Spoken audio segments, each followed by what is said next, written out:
Hello friends, हमारे YouTube channel में आप सभी का स्वागत है। फ्रेंड्स, इस समय हम लोग मध्यकालीन इतिहास के वीडियो को देखा जा रहा है, जिसमें दिल्ली सल्तनत के सभी वंशों गुलाम वंश, खिलजी वंश, तुगलक वंश, सैयद वंश तथा लोदी वंश के शासकों के संबंध में हम लोगों ने अध्ययन कॉन्सेप्चुअल तरीके से तथा इम्पोर्टेंट एंड सेलेक्टेड क्वेश्चनों को समझा है और इसी टॉपिक के प्रैक्टिस सेट को भी हम लोग इसमें हल कर रहे हैं। तो आज इस दिल्ली सल्तनत के अंतिम वंश लोदी वंश से संबंधित प्रैक्टिस सेट जो ऑब्जेक्टिव क्वेश्चन के रूप में है इतिहास विषय से, जो सभी परीक्षाओं चाहे TGT, PGT, RO, ARO, PCS तथा जूनियर सहायक अध्यापक एवं जीआईसी प्रवक्ता, बीएड एंट्रेंस तथा सभी परीक्षाओं के लिए बहुत ही उपयोगी है जो भी परीक्षाएं हैं। तो देर न करते हुए लोदी वंश के ऑब्जेक्टिव क्वेश्चंस जो एमसीक्यू रूप में हैं कि प्रैक्टिस सेट 6 प्रैक्टिस सेट 6 के साथ हम उपस्थित हैं। इस प्रैक्टिस सेट 6 में लोदी वंश से संबंधित सभी प्रश्न हैं। इसमें कुल 70 प्रश्नों को हमने समाहित किया है। तो पहला प्रश्न है लोदी वंश का संस्थापक किसे माना जाता है। तो बहुत ही आसान क्वेश्चन है। लोदी वंश का संस्थापक बार बार हमने वीडियो में इंगित किया है कि लोदी वंश का जो संस्थापक था वह बहलोल लोदी था। नेक्स्ट क्वेश्चन है दूसरा, सैयद वंश के किस शासक के जीवन काल में ही बहलोल ने दिल्ली पर अधिकार कर लिया। तो जो सैयद वंश का अंतिम शासक था अलाउद्दीन आलम शाह था। इसी के शासन काल में ही, इसके जीवन काल में ही बहलोल लोदी ने दिल्ली पर अधिकार कर लिया था। नेक्स्ट क्वेश्चन है लोदी वंश का संस्थापक बहलोल लोदी अफगान जाति का था। वह अफगानों की शाखा से संबंधित था। वह अफगानों की शाखा, इसमें ऑप्शन दिया गया है बरलास, शेख, साहू खेल, उपयुक्त कोई नहीं। तो वह ये क्वेश्चन को बार बार बताया हमने वीडियो में कि यह अफगानों की एक साहू खेल शाखा होती थी, उसी शाखा से यह संबंधित था बहलोल लोदी। नेक्स्ट क्वेश्चन है सुल्तान बनने से पहले बहलोल लोदी किस प्रांत का सूबेदार था। तो सुल्तान बनने से पूर्व बहलोल लोदी जो है यह पंजाब, सरहिंद, बदायूं, मुल्तान दिया है, लेकिन जो ऑप्शन सही होगा वह सरहिंद का यह सूबेदार हुआ करता था। कौन? बहलोल लोदी। बहलोल लोदी को दिल्ली का सिंहासन किस प्रकार प्राप्त हुआ। पूछा जा रहा है कि बहलोल लोदी को दिल्ली का सिंहासन किस प्रकार प्राप्त हुआ, यानी कि उसे संघर्ष करना पड़ा या संघर्ष के बाद हुई संधि से मिला या बिना किसी संघर्ष से या वंशानुगत अधिकार के रूप में मिला। तो इसमें जो ऑप्शन सही हो रहा है वह सी है, बिना किसी संघर्ष से। चूँकि जो सैयद वंशीय शासक थे उत्तरकालीन वे अयोग्य थे और दिल्ली की जनता ने ही बहलोल लोदी से आग्रह किया कि अब आवें और शासन सत्ता को स्वीकार करें। नेक्स्ट क्वेश्चन 13 अप्रैल 1451 को बहलोल किस उपाधि के साथ दिल्ली के सिंहासन पर बैठा और अपने नाम का खुतबा पढ़वाया। तो यह किस उपाधि के साथ शासन सत्ता को स्वीकार किया। तो इसकी जो उपाधि थी वह बहलोल शाह गाजी की उपाधि से यह शासन सत्ता को स्वीकार किया और दिल्ली के सिंहासन पर बैठा। नेक्स्ट क्वेश्चन है 7th, निम्नलिखित में किन्हें संतुष्ट करने के लिए बहलोल ने उन्हें जागीरें दी तथा उनके प्रति सम्मान प्रकट किया। तो विद्रोही सरदारों को, असंतुष्ट अफगान सरदारों को, राजपूत सरदारों को, तुर्क सरदारों को।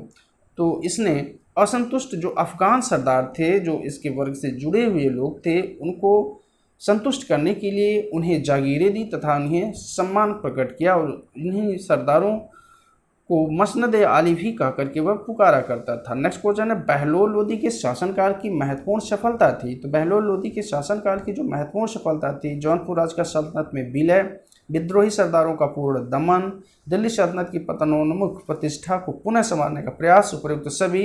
लेकिन इसमें संपूर्ण सही नहीं है, बल्कि जो बहलोल लोदी से संबंधित महत्वपूर्ण क्वेश्चन है वह जौनपुर राज का सल्तनत में विलय। ये जौनपुर राज फिरोज शाह तुगलक वंशी जो सुल्तान था उसी ने जौनपुर राज की स्थापना की थी और उसी के बाद जौनपुर स्वतंत्र घोषित हो गया था और यहाँ सरकी वंश की स्थापना हो चुकी थी। तो इसी जौनपुर को बहलोल लोदी की ये महत्वपूर्ण विजय थी, महत्वपूर्ण सफलता थी कि उसने जौनपुर राज को दिल्ली सल्तनत में विलय किया था।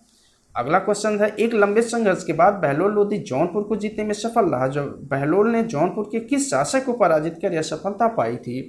तो यह हुसैन शाह सरकी। जब बहलोल लोदी शासन कर रहा था उस समय जौनपुर का जो सुल्तान था वह हुसैन शाह सरकी था। इसी को पराजित करके उसने जौनपुर को दिल्ली सल्तनत में सम्मिलित किया। बहलोल लोदी का अंतिम आक्रमण किसके विरुद्ध था? तो बहलोल लोदी का जो अंतिम आक्रमण था वह ग्वालियर के विरुद्ध था। ग्वालियर के विरुद्ध था। वह ग्वालियर पर अभियान तो किया लेकिन उसमें पूरी सफलता प्राप्त नहीं हुई, और इस ग्वालियर को पूरी तरह से सफल करने का श्रेय जो प्राप्त होता है वह इसके पुत्र इब्राहिम लोदी को जाता है। इब्राहिम लोदी ने ही अंतिम बार पूर्ण रूप से ग्वालियर को दिल्ली सल्तनत में शामिल किया था। अहमद यादगार की पुस्तक तारीख सलातीन अफाकिना से बहलोल लोदी के किस सैन्य अभियान की जानकारी मिलती है? तो अहमद यादगार की ये जो पुस्तक है उसका नाम है तारीख सलातीन अफागिना से बहलोल लोदी के किस सैन्य अभियान की जानकारी प्राप्त होती है? तो वह है मेवाड़ विजय। मेवाड़ विजय की जानकारी प्राप्त होती है बहलोल लोदी की। जो ये तारीख सलातीन अफागिना जो अहमद यादगार की पुस्तक है इसमें इस विजय का वर्णन किया गया है। बहलोल ने जौनपुर को जीतकर किसे वहाँ का राज्यपाल बनाया था? तो बहलोल लोदी ने बारबक शाह को जौनपुर जीत करके जौनपुर का राज्यपाल या वहाँ का सूबेदार बनाया था। जुलाई 1489 में बहलोल लोदी की मृत्यु किस स्थान पर हुई? तो जुलाई 1489 ईस्वी में बहलोल लोदी की जो मृत्यु हुई वह मिलावली नामक स्थान पर हुई थी। अफगान सरदारों की संतुष्टि के लिए निम्नलिखित कार्यों में कौन सा कार्य बहलोल द्वारा नहीं किया गया? तो अफगान सरदारों की संतुष्टि के लिए इसके द्वारा कौन सा कार्य नहीं किया गया, ये क्वेश्चंस उठाया जा रहा है। तो इसका जो आंसर होगा यहाँ हम देख रहे हैं कि यह कूट के अनुसार दिया गया है। तो इसमें अब देखना है कि कौन कौन सा कार्य उसको अफगान सरदारों की संतुष्टि के लिए, उन्हें खुश रखने के लिए, प्रसन्न करने के लिए किया गया। तो उसने लूट के माल में से खुद थोड़ा हिस्सा लेकर शेष अपने सैनिकों को बांट दिया। तो ये ऑप्शन सही है कि उसने सैनिकों में लूट का बंटवारा जो था 1/5, 1/5 और 4/5 के रूप में होता था, तो 4/5 उसने सैनिकों में बांट दिया था। उसने कोई व्यक्तिगत अंगरक्षक नहीं रखा। ये ऑप्शन भी सही है क्योंकि वह लोगों के साथ कालीन पर बैठता था, एक दूसरे को मसनद अली कहता था तथा एक दूसरे को गले लगाकर मिलता था, और वह सिंहासन पर नहीं बैठता था, इसलिए उसने कोई व्यक्तिगत अंगरक्षक भी नहीं रखा था। नेक्स्ट होता है उसका भोजन महल में न पककर सरदारों अफगानों के घर में पकता था। तो ये ऑप्शन भी सही है। तो चूँकि सभी लोगों के साथ ही रहता था, कालीन पर ही बैठता था, इसलिए सभी लोगों के साथ में ही वह अपना खाना भी यानी अपना भोजन भी करता था। और नेक्स्ट है वह शाही अस्तबल के घोड़ों पर सवारी नहीं करता था। ये भी है चूँकि वह सिंहासन को स्वीकार नहीं किया, इसलिए उसने अमीरों या सरदारों की उपस्थिति, वह शाही अस्तबल के घोड़ों पर सवारी नहीं करता था। वह सामान्य रूप से सभी अफगानों के साथ ही रहता था। अमीरों या सरदारों की उपस्थिति के समय वह सिंहासन पर न बैठकर उनके साथ कालीन पर बैठता। जैसे कि हमने बताया कि वह अमीरों और सरदारों के साथ ही सिंहासन पर न बैठ करके बल्कि कहाँ बैठता था, वह कालीन पर ही बैठता था। तो ये सभी पांचों ऑप्शन अभी तक के सही हैं। बहलोल में धार्मिक असहिष्णुता की भावना कूट कूट कर भरी थी।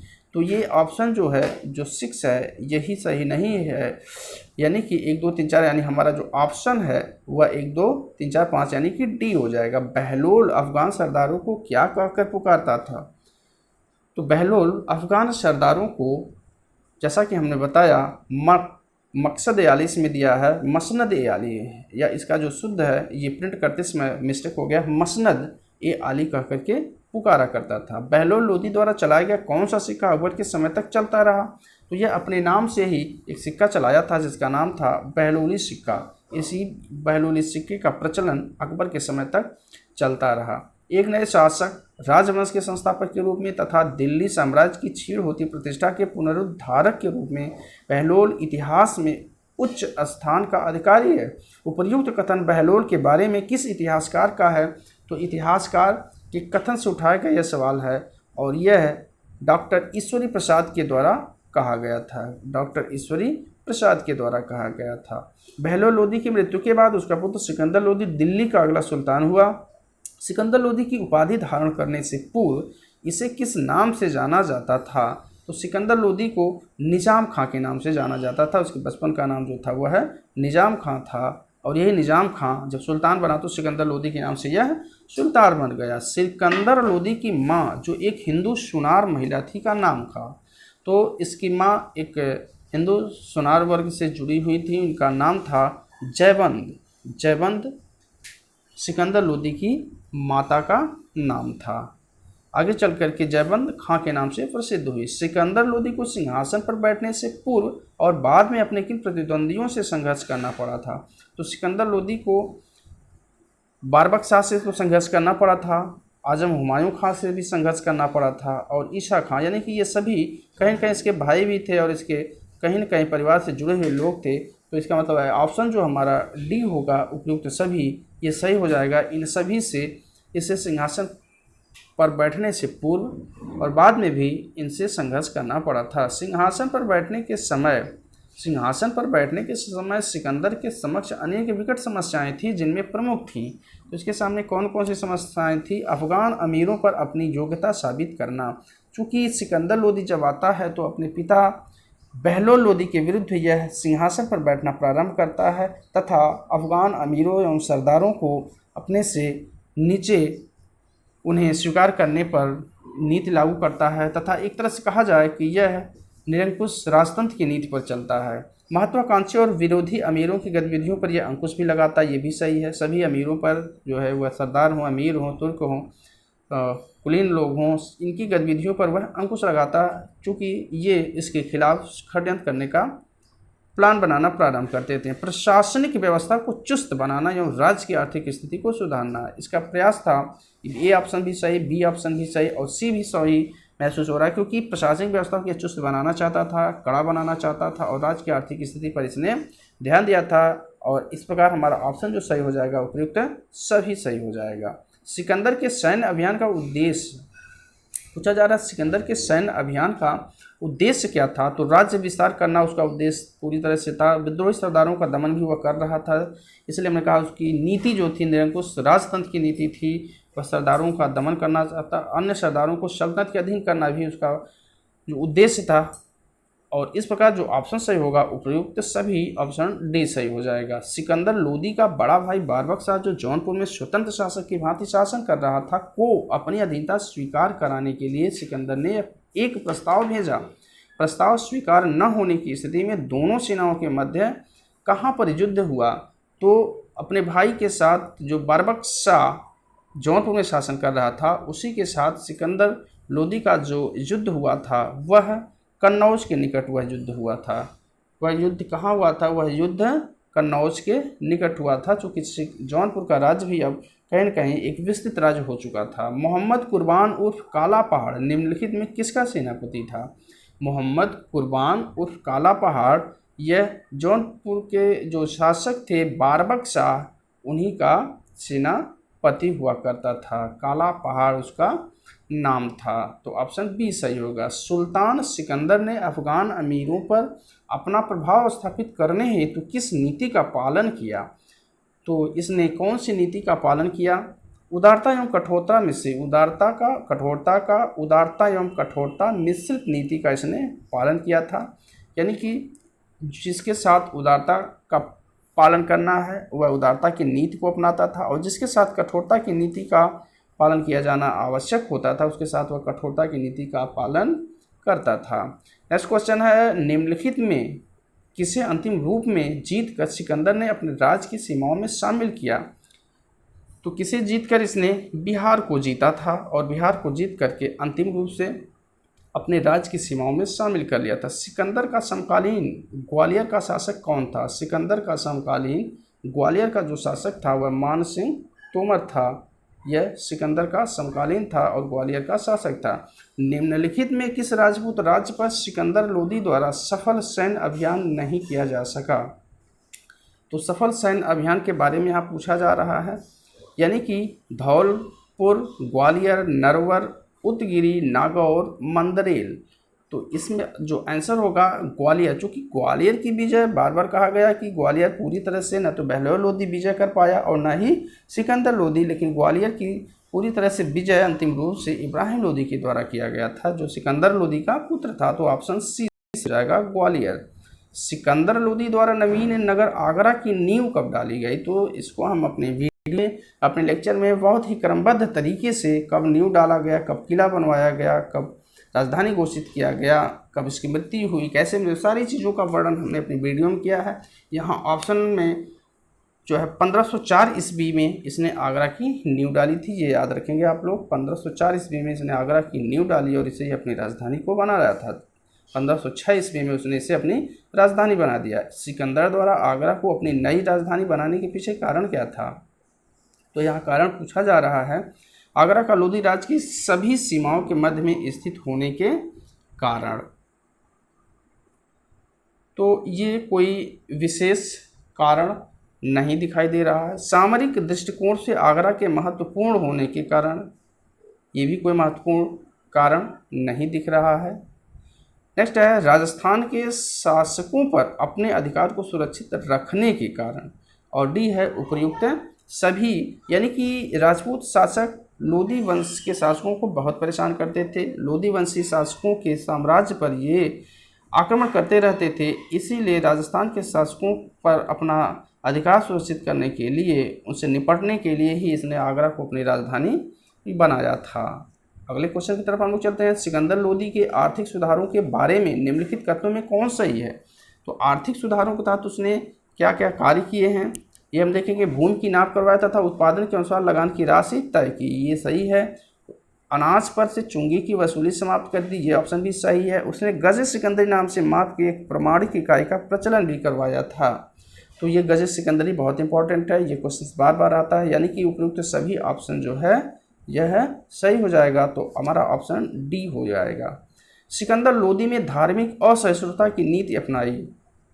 इस नीति के द्वारा वह धार्मिक असहिष्णुता की नीति को उसने अपनाया था। इसके द्वारा वह अफगान अमीरों को संतुष्ट कर उनके पूर्ण समर्थन को प्राप्त करना चाहता था, हिंदुओं को प्रताड़ित करना चाहता था, कट्टर सुन्नी होने के कारण शियाओं को दंडित करना चाहता था। तो 32 का जो आंसर हमें प्राप्त हो रहा है वह ए प्राप्त हो रहा है। अफगान अमीरों को संतुष्ट कर उनके पूर्ण समर्थन को प्राप्त करना चाहता था। सिकंदर लोधी प्रयास किया था कि अफगान अमीरों को संतुष्ट करके इनका पूर्ण समर्थन प्राप्त हो जाए। सिकंदर लोधी ने मुसलमानों में प्रचलित किन प्रथाओं को समाप्त करने का आदेश दिया? तो मुहर्रम के समय ताजिया निकालने पर प्रतिबंध है, मुसलमान स्त्रियों को पीरों और संतों की मज़ारों पर जाने पर प्रतिबंध, ए और बी दोनों, उलेमाओं को सुल्तान से अधिक महत्व न देना। यानी कि इसका ऑप्शन ए और बी दोनों सही हो रहा है, इसलिए जो हमारा ऑप्शन है वो सी, ए और बी दोनों सही हो जाएगा। ताजिया निकालने पर प्रतिबंध लगाया तथा महिलाओं को संतों की मज़ारों पर जाने पर भी प्रतिबंध इसने लगा दिया था। उलेमा वर्ग को खुश करने के लिए सिकंदर ने हिंदुओं के प्रति अनुदार नीति अपनाई। उसने हिंदुओं के धार्मिक संस्कारों पर प्रतिबंध लगाया, ये सही है। मंदिरों में मूर्तियों को तोड़ने का आदेश दिया, ये ऑप्शन भी सही है। कई संस्कारों पर इसने प्रतिबंध लगा दिया था, जैसे यमुना नदी में नहाने पर उसने प्रतिबंध लगा दिया था। मंदिरों में मूर्तियों को तोड़ने का आदेश तो दिया ही था। हिंदुओं को मुसलमान बनाने के लिए मजबूर किया, इसलिए ये तीनों ही ऑप्शन सही हैं। इसलिए जो हमारा आंसर हो जाएगा वह ऑप्शन डी, उपयुक्त सभी हो जाएगा। सिकंदर के समकालीन इतिहासकारों के अनुसार उसने एक हिंदू मंदिर की मूर्तियों को खंडित कर उसके टुकड़ों को मांस तोड़ने के लिए कसाईयों में बांट दिया। निम्नलिखित मंदिरों में वह मंदिर कौन था? तो वह नागरकोट का ज्वालामुखी मंदिर ही था, जहाँ की मूर्तियों को तोड़कर उसने कसाईयों को मांस तोड़ने के लिए दे दिया था। ये ऑप्शन सही होगा। एक बार क्रोध में सिकंदर लोधी ने सरकी शासकों द्वारा निर्मित किस मस्जिद को तोड़ने का आदेश दे दिया था? तो क्रोधित होकर के इसने जो सरकी सुल्तानों द्वारा निर्मित सुंदर मस्जिद हुआ करती थी, सुंदर की मस्जिद उसको कहा जाता था, उसी को उसने तोड़ने का आदेश भी प्रदान कर दिया था। अगला है सिकंदर की धर्मांधता के बारे में यह कथन कि इस्लाम में उसकी सिकंदर की धर्मांधता इतनी अधिक थी कि वह इस क्षेत्र में अतिशय की सीमा को पार कर गया। किसका एक कथन है? यानी कि धर्मांधता इतनी अधिक थी कि वह इस क्षेत्र में अतिशय की सीमा को भी पार कर गया था। तो इस कथन को कहने वाले जो विद्वान हैं वह निजामुद्दीन अहमद हैं। निजामुद्दीन अहमद ने ही इस कथन को कहा, यानी कि हमारा ऑप्शन जो हो जाएगा वह ए सही हो जाएगा। निजामुद्दीन अहमद सिकंदर शिक्षित और विद्वान था। वह फारसी भाषा का ज्ञाता था और स्वयं कविताओं की रचना करता था। विद्वानों को संरक्षण देने के कारण उसका दरबार विद्वानों का केंद्र स्थल बन गया। मुस्लिम शिक्षा में सुधार के लिए सिकंदर ने तुलंबा के किन विद्वान को आगरा आमंत्रित किया था? तो ये शेख अब्दुल्ला और शेख अजीबुल्ला, इन दोनों को उसने आगरा आमंत्रित किया था। यानी हमारा ऑप्शन ए और बी दोनों हो जाएगा। वह विद्वानों का बहुत आश्रयदाता था, स्वयं पढ़ा लिखा था, फारसी भाषा का ज्ञाता था। सिकंदरी उसने गुलरुखी नाम से कविताएं भी लिखा करता था और मुस्लिम शिक्षा में सुधार के लिए इसने तुलंबा के विद्वानों को आगरा में आमंत्रित किया था। वे विद्वान शेख अब्दुल्ला तथा शेख अजीबुल्ला हुआ करते थे। सिकंदर लोदी द्वारा फारसी भाषा में अनुवादित ग्रंथ फरहंगे सिकंदरी, फरहंगे सिकंदरी ये क्या था? तो ये फरहंगे जो सिकंदरी है यह आयुर्वेद पर रचित ग्रंथ हुआ करता था। आयुर्वेद पर रचित यह ग्रंथ हुआ करता था जो फारसी भाषा में सिकंदर लोदी के द्वारा रचवाया गया था। निम्नलिखित वाद्य यंत्रों में सिकंदर लोदी किसे सुनने का शौकीन था? तो सिकंदर लोदी वाद्य यंत्रों का भी सुनने का शौकीन था और वह शहनाई को पसंद करता था। यानी कि शहनाई सुनने का वह बहुत शौकीन हुआ करता था। जैसे औरंगजेब बीड़ा बजाने का शौकीन था, उसी तरह से सिकंदर लोदी शहनाई बजाने का। सिकंदर के समय में किस महत्वपूर्ण संगीत की पुस्तक की रचना हुई? तो इसे संगीत से बड़ा लगाव था और लज्जत सिकंदर शाही नाम से इसने संगीत की पुस्तक का भी इसने रचना करवाई थी। तो इस प्रकार इसने आयुर्वेद पर भी ग्रंथ की रचना करवाई और लज्जत सिकंदर शाही नाम से इसने संगीत पर भी ग्रंथ की रचना करवाई। निम्नलिखित में किस स्थान पर सिकंदर लोदी की 21 नवंबर 1517 को मृत्यु हुई? तो 1517 में जाकर के सिकंदर लोदी की मृत्यु हो जाती है और इसकी मृत्यु भी इसी के द्वारा स्थापित शहर आगरा में ही इसकी मृत्यु हो जाती है और इसे गले की बीमारी हो जाने के कारण ही इसकी मृत्यु हो जाती है। सिकंदर लोदी ने फारसी भाषा में गुलरुखी उपनाम से क्या लिखा था? कविताएं लिखा, आत्मकथा, लोदी वंश का इतिहास। तो इसने गुलरुखी उपनाम से जो है, जैसा कि हमने अभी बताया, गुलरुखी उपनाम से यह कविताएं लिखा करता था। किस भाषा में? फारसी भाषा में। सिकंदर के बारे में यह कथन किसका है कि सिकंदर शाह ने ऐश्वर्य और सफलता के 29 वर्ष शासन किया था? वह लोदी वंश का सर्वश्रेष्ठ शासक था और उसने अपने को अपने पिता बहलोल तथा अपने पुत्र इब्राहिम से अधिक सफल साबित किया। तो इसका जो आंसर होगा वह इसको कहने वाले जो हैं डॉक्टर ईश्वरी प्रसाद ने इस वाक्य को कहा है। शेर उल अरीफिन तथा मिहरुमाह नामक ग्रंथों की रचना सिकंदर के समय में किसके द्वारा की गई? शेर उल अरीफिन तथा मिहरुमाह नामक ग्रंथ की रचना पूछा जा रहा है कि किसके द्वारा की गई? तो इसके समय में एक विद्वान हुआ करते थे जिनका नाम था जमालुद्दीन विद्वान थे। इन्हीं के द्वारा शेर उल अरीफिन तथा मिहरुमाह नामक ग्रंथ की रचना सिकंदर के समय में ही की गई थी। सिकंदर की मृत्यु के बाद इब्राहिम दिल्ली की गद्दी पर बैठने वाला लोदी वंश का अंतिम शासक सिद्ध हुआ। इब्राहिम लोदी का राज्याभिषेक करवाया गया। तो इब्राहिम लोदी का जो राज्याभिषेक हुआ वह 21 नवंबर 1517 ईस्वी को हुआ। इब्राहिम लोदी के समय तक अफगानों की कई शाखाएं प्रचलन में आ चुकी थी। निम्नलिखित में कौन शाखा अफगानों से संबंधित नहीं है? तो कुछ शाखाएं अफगानों की दी गई हैं जिसमें पूछा जा रहा है कि कौन सी शाखा अफगानों से संबंधित नहीं थी। तो वह फार्मूली, लोदी, नुहानी, सूर, नियाजी, खान। तो इसमें से जो खान शाखा थी वह अफगानों की शाखा नहीं थी, यानी कि ऑप्शन बी इसका सही हो जाएगा, खान। अफगान अमीरों ने गृह युद्ध के खतरे से बचने के लिए संपूर्ण लोदी राज्य को इब्राहिम और जलाल खां में विभाजित कर दिया। जलाल खां को कहाँ का शासक नियुक्त किया गया?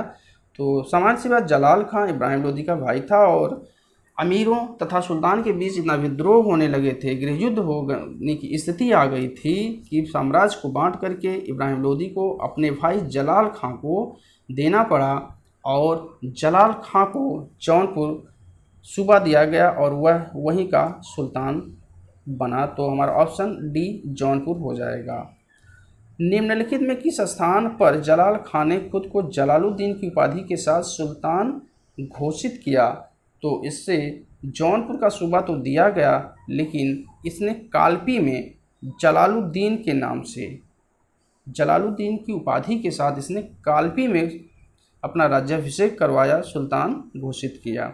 इब्राहिम लोदी को अपने शासनकाल में अफगान सरदारों के प्रति अपने पिता और पितामह की नीतियों के विरुद्ध अपनाई गई कठोर नीति के कारण बड़े विद्रोह का सामना करना पड़ा। सुल्तान को निम्नलिखित विद्रोही अफगान सरदारों में किनकी संयुक्त सेना का सामना करना पड़ा था? तो इसे यानी इब्राहिम लोदी को कहीं न कहीं इस्लाम खां, आजम हुमायूं लोदी तथा सईद खां, इन तीनों की संयुक्त सेना, यानी तीनों मिल करके इब्राहिम लोदी के विरुद्ध विद्रोह करते हैं। तो इन तीनों की संयुक्त सेना का सामना करना पड़ा इब्राहिम लोदी को। चूँकि इब्राहिम लोदी की नीति अपने पिता सिकंदर लोदी की नीतियों पर ही वह चल रहा था। विद्रोही सरदारों की संयुक्त सेना और सुल्तान इब्राहिम की सेना के मध्य लड़ा गया यह एक ऐसा युद्ध था जिसमें बाप बेटे को एक दूसरे के विरुद्ध लड़ना पड़ा। युद्ध की भयानकता का उल्लेख मखज़ाने अफ़गाना नामक ग्रंथ में इन शब्दों में मिलता है कि लाशों के ढेर पर ढेर लग गए और युद्ध क्षेत्र उनसे ढक गया। पृथ्वी पर पड़े हुए सिरों की संख्या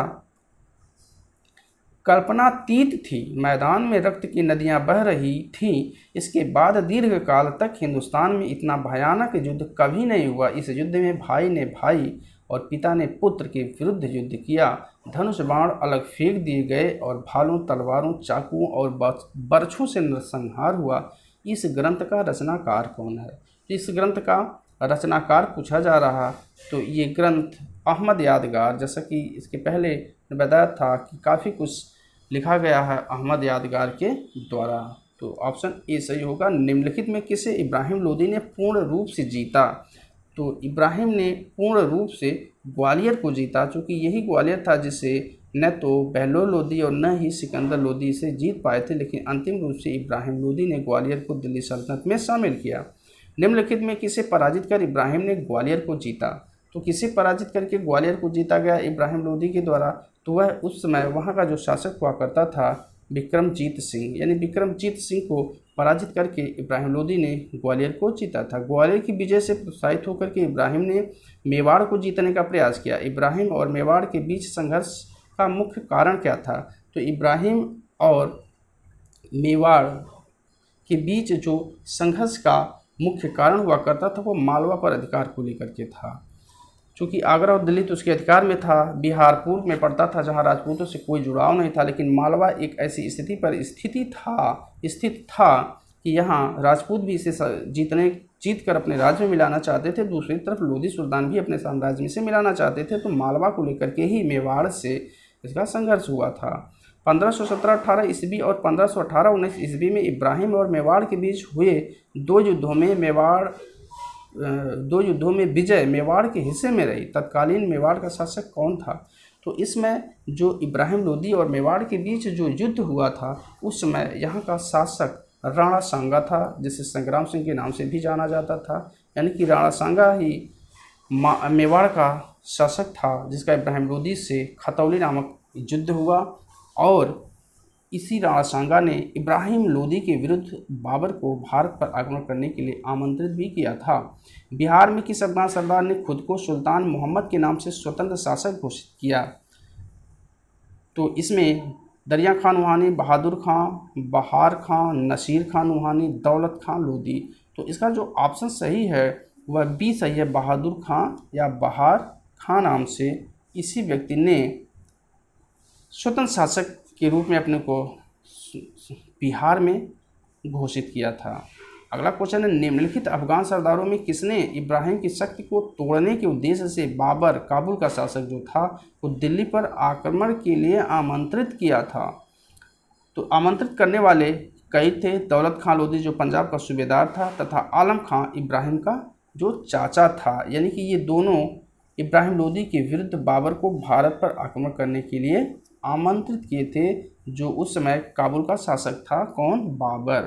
दौलत खां द्वारा बाबर को भारत आमंत्रित करने के पीछे उद्देश्य क्या था?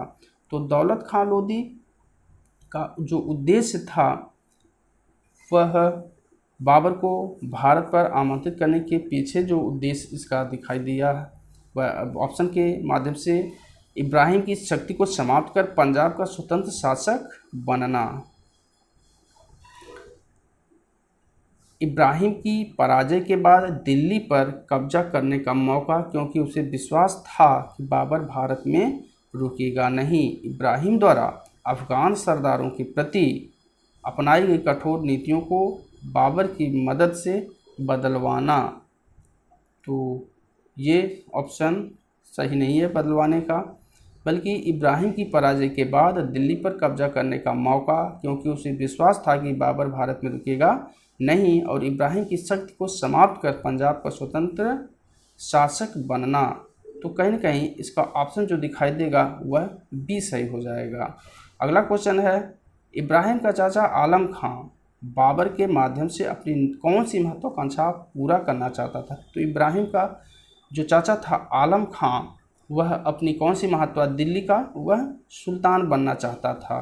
यानी कि इब्राहिम का जो चाचा था आलम खां, वह भी इसे पराजित करवा करके दिल्ली का सुल्तान बनना चाहता था, और बाबर को इसने भी आमंत्रित किया। 1525 में बाबर भारत आने पर सर्वप्रथम अधिकार किया। तो सर्वप्रथम बाबर ने अधिकार पंजाब पर किया था। पंजाब पर आक्रमण करके इसने बाबर ने 1525 ईस्वी में ही अधिकार कर लिया। पानीपत के मैदान में बाबर और इब्राहिम लोदी की सेनाओं के मध्य पानीपत का प्रथम युद्ध हुआ। तो ये पानीपत का प्रथम युद्ध, जैसा कि चारों ऑप्शन में 1526 ही दिया गया है, लेकिन जो डेट है वह अलग अलग है, और ये डेट है 21 अप्रैल 1526 ईस्वी को पानीपत का प्रथम युद्ध, जो बहुत ही इतिहास में प्रसिद्ध युद्ध रहा। और इसी युद्ध के बाद एक नए वंश मुगल वंश की स्थापना होती है, और इसीलिए इस क्वेश्चन को बार बार परीक्षाओं में पूछा जाता है। इस युद्ध में बाबर द्वारा भारत में सर्वप्रथम प्रयोग किया गया। तो सर्वप्रथम बाबर के द्वारा इसी युद्ध में तोपों का प्रयोग किया गया था। तो के बल पर ही उसने इस युद्ध को जीता था, और भारत में अभी तक युद्ध भूमि में तोपों का प्रचलन नहीं था। इस पर हमारा ऑप्शन ए सही होगा। बाबर पानीपत के युद्ध में किन युद्ध पद्धतियों का सहारा लेकर अपनी स्थिति मजबूत कर लिया। तो उसकी जो युद्ध पद्धति थी वह कौन सी पद्धति थी, वह तुलगमा पद्धति तथा रूमी पद्धति। वह दोनों पद्धतियों को युद्ध भूमि में लागू किया, और इन्हीं युद्ध पद्धतियों तथा कुशल सेनापतित्व के गुणों से उसने पानीपत के युद्ध में इब्राहिम लोदी को पराजित कर भारत में एक नए वंश मुगल वंश की स्थापना करने में वह सफल रहा। इस युद्ध में बाबर ने किन कुशल तोपचियों का प्रयोग किया। तो इसके तोपची कौन थे, यानी कि तोप को चलाने वाले जो इसके थे बाबर की तरफ से, वह उस्ताद अली और मुस्तफ़ा, ये दोनों प्रसिद्ध तोपची थे जो बाबर की तरफ से पानीपत के प्रथम युद्ध में तोप को चलाए थे, और इस युद्ध को जीतने में उनकी महत्वपूर्ण भूमिका रही। पानीपत का युद्ध भारतीय इतिहास के सर्वाधिक निर्णायक युद्धों में से एक माना जाता है। युद्ध के परिणाम स्वरूप क्या स्थितियां हुई। तो भारत में अफगानों की शक्ति कुछ समय के लिए लुप्त हो गई। ये ऑप्शन सही है कि अफगानों की शक्ति लुप्त हो गई, और मुगल यहाँ पर मुगल वंश की स्थापना करके यहाँ हावी हो गए, शासन सत्ता को ले लिए। भारत में एक नए मुगल राजवंश की स्थापना हुई। ये ऑप्शन भी सही है। अब भारतीय युद्धों में घोड़ों और तोपखानों का प्रयोग बढ़ गया। तो ये भी सही है, चूँकि अब एक बार अगर तोप और घोड़े और तोपखाने प्रचलन में आ गए तो वह सभी युद्धों में प्रचलित हो गए। इस प्रकार हमारा ऑप्शन डी सही हो जाएगा। उपयुक्त सभी कथन सही हैं। युद्ध में इब्राहिम की असफलता का कारण क्या था। युद्ध में इब्राहिम की असफलता का जो कारण था वह युद्ध क्षेत्र में उसकी सैनिक अकुशलता का प्रदर्शन। ये ऑप्शन सही है कि वह अकुशल, बाबर की सेना तथा उसके सेनापतित्व की तुलना में इसकी सैनिक कुशलता अच्छी नहीं थी, अकुशल थी। नेक्स्ट है इब्राहिम के असंतुष्ट सरदारों द्वारा युद्ध के समय उसका साथ न देना। ये बहुत बड़ा कारण बनता है कि जो इब्राहिम लोदी के सरदार थे वह इससे काफ़ी असंतुष्ट थे, इसकी निरंकुश राजतंत्र की नीतियों से काफ़ी घबराए हुए थे, इससे असंतुष्ट थे, और युद्ध के समय इसका किसी ने साथ नहीं दिया। और दूसरी तरफ इसका स्वभाव भी काफ़ी हठी स्वभाव था, काफ़ी जिद्दी स्वभाव था इब्राहिम लोदी का। तो कहीं न कहीं ये सभी कारण उसकी पराजय के लिए सिद्ध हुए। यानी इन सभी कारणों से इब्राहिम लोदी की पराजय हुई। इब्राहिम लोदी के बारे में यह किसने लिखा कि वह मृत्यु पर्यंत लड़ा और एक सैनिक की भांति मारा गया, तो यह कहने वाले जो विद्वान हैं वह फरिश्ता हैं। फरिश्ता एक विद्वान है। इन्होंने कहा कि वह मृत्यु पर्यंत लड़ा और एक सैनिक की भांति युद्धभूमि में मारा गया। सुल्तान इब्राहिम के अतिरिक्त अन्य कोई सुल्तान युद्ध स्थल में नहीं मारा गया। यह कथन किसका है? तो यह कथन कहा गया है नियामत उल्लाह के द्वारा। नियामत उल्लाह विद्वान हैं जिनके द्वारा यह कहा गया कि सल्तनतकालीन शासकों में सिर्फ इब्राहिम लोदी ही शासक हुआ जो युद्ध भूमि में मारा गया। लोदी वंश के पतन के कारणों में महत्वपूर्ण कारण था। तो लोदी वंश के कारणों में पतन क्यों हुआ लोदी वंश का, उसके कारणों में इब्राहिम का व्यक्तित्व, अमीरों का चारित्रिक पतन, मुगल सेना की बहादुरी, उपर्युक्त सभी। तो यहाँ पूछा जा रहा है कि लोदी वंश के पतन के कारणों में महत्वपूर्ण कारण कौन सा रहा? तो इसमें जो महत्वपूर्ण कारण रहा वह इब्राहिम का व्यक्तित्व था। इसका किसी से बनता नहीं था। यह बहुत ही जिद्दी स्वभाव का व्यक्ति भी था, इसलिए यह कारण बहुत ही महत्वपूर्ण रहा इसकी असफलता के लिए। अफगानों के राजस्व सिद्धांत की विशेषता थी। अफगानों के राजस्व सिद्धांत की विशेषता कौन सी थी? तो सुल्तान में देवत्व का अंश न स्वीकार करना। तो ये ऑप्शन जो है कि सही नहीं है। अगला ऑप्शन है राजस्व का सरदारों की समानता पर आधारित। राजस्व का सरदारों की समानता पर आधारित होना। शासन व्यवस्था का राजतंत्रीय न होकर के कुलीन तंत्रीय होना। यानी कि ए ऑप्शन सही नहीं है, सी भी नहीं सही, इसलिए डी हो नहीं सकता है। इसलिए जो ऑप्शन सही हो जाएगा वह बी ऑप्शन ही सही होगा। राजस्व का सरदारों की समानता पर आधारित होना, ये ऑप्शन सही हो जाएगा। तो इस प्रकार फ्रेंड्स ये दिल्ली सल्तनत के लोदी वंश से जुड़े हुए कुल 70 प्रश्नों की श्रृंखला हमने आप लोगों के सामने प्रस्तुत किया। इस 70 प्रश्नों में लोदी वंश के तीनों सुल्तान बहलोल लोदी, सिकंदर लोदी तथा इब्राहिम लोदी से जुड़े हुए ये सभी प्रश्न बहुत ही इंपॉर्टेंट हैं तथा सभी परीक्षाओं की दृष्टि से बहुत ही उपयोगी हैं। तो अगली वीडियो के साथ हम फिर सततकालीन प्रशासन, स्थापत्य, साहित्य एवं संगीत आदि क्षेत्रों से जुड़े हुए ऑब्जेक्टिव प्रश्नों को लेकर के पुनः उपस्थित होते हैं। तब तक के लिए आप हमारे चैनल से जुड़े रहें। जो नए हैं चैनल को सब्सक्राइब करें, अपने मित्रों में शेयर करें, लाइक करें। Okay, thanks.